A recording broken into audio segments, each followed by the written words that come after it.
pagkain para sa inyo. Ay, kulit! Ay, kulit! Si kulit. Ito. Wow! Oo, tama-tama. Ubos yung pagkain. Ito. Ito yung ano, Ubos na yung mga, pagkain. kahit pa paano magbibigay ako eh. Kasi, ito, magdodonate tayo. Ito pa, kanilang treats.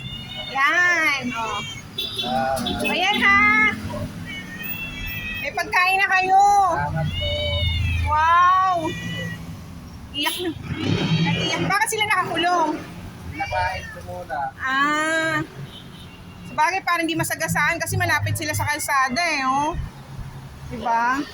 Oh. Si Pastorar, nakasakit lang ito. Nakapagaling lang. Ayun, binigay Kaya ko nga sa eh, akin, sabi ko ano, sa'yo binigay eh. ko sa akin na vitamins. Oh. May sakit sila. Yun ang ano ko. Pinapukasan magaling. Ah, talaga? Siya si kuya, siya nag-aalaga niyan. Nagdodonate lang ako kahit paano.